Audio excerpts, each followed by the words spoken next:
Team gives up a first goal for the second game in a row, yet you managed to come out on top, and I guess that's defying the odds. But what does it say about your club, Dallas? Well, they always push back.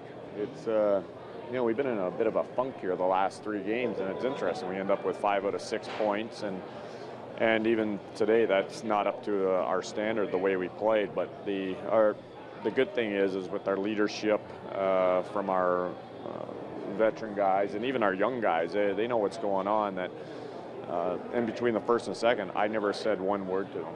I knew our room would handle it. I didn't let Gord or Derek go in. It was silence from the coaches, and they rebounded. They played better after the first period. And you said 5 of 6 with 3 of your top players, but I guess you don't look at them as top players. It's a group effort, regardless of who's out there for you. Oh, that's right. Hey, it's the cards that you're dealt. It's at some point you're going to have injuries. At some point you're going to have call-ups, and the guys have to know that just because certain players are out, the standard doesn't drop. We expect excellence every night, and that's not for me. That's the way these guys have played. The dressing room, the players set the standard, and they've done that through the end of last year and through the start of this year. What does the Hamilton line do right that's made them so effective? Everything. We really had to rely on them tonight because we had a lot of forwards just in a really bad funk, and they played a lot of minutes, but they were responsible defensively. Hammy will lay down with his face and block a shot. Coyne and Spencer are really great at managing the puck, and they're smart on their own end too, so they were crucial for us today.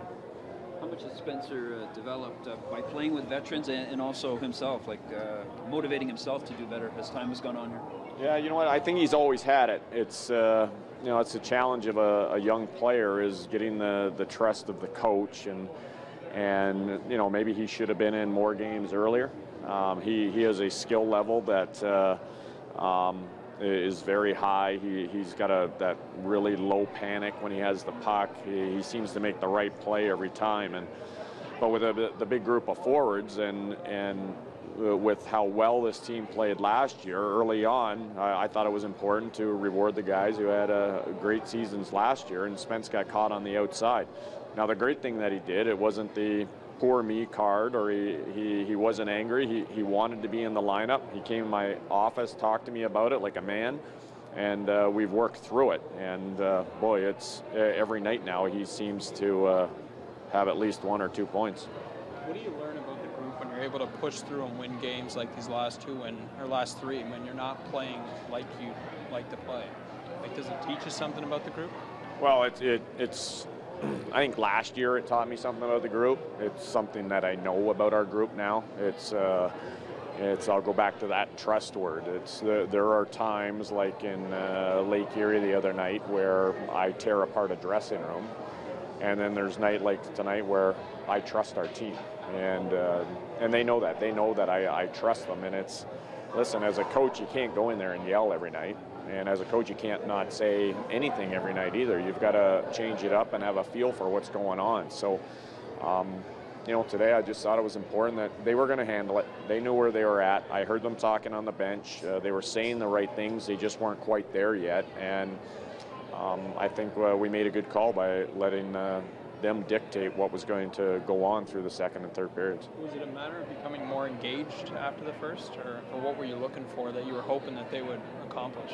Well, for me, it's always our skating, and I think every coach will tell you that. Like, if you want to get in on the forecheck, or if you want to have chances on their net, if you want to be effective in the neutral, you're going to be moving your feet. That's where it starts. And I start watching guys' legs, see if they're moving them, and we had a whole lot of guys that looked like they were on train tracks out there. But, through the second we got better, and the third we were okay. So we at least got it to a level where we could win the game. And, we have no practice time now, the 26. At least we'll get a practice before we go into Grand Rapids, but that's what our team needs now. We needed 2 or 3 good practices, but we're not going to get them for a while. Tough game on Wednesday. I know you got out to the big lead last year. You're going to be playing, it looks like, before a sold-out building. To get these guys up after Christmas and all that goes with that?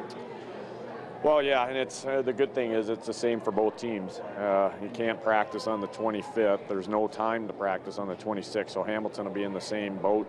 You know, our guys will be excited to play in the big rink, and it'll be good for them to get a taste of a very large crowd. Jesse Blacker was back in the lineup today. What do you think of his play? Yeah, he's good. I thought he made a great play on the one goal. I think it was Hammy's goal. Not even so much the pass, the communication up the ice, letting Hammy know that he was coming, because Hammy would have never ever saw him. And it was almost a textbook goal that we've, you know, routes that we've worked on in practice, which is good.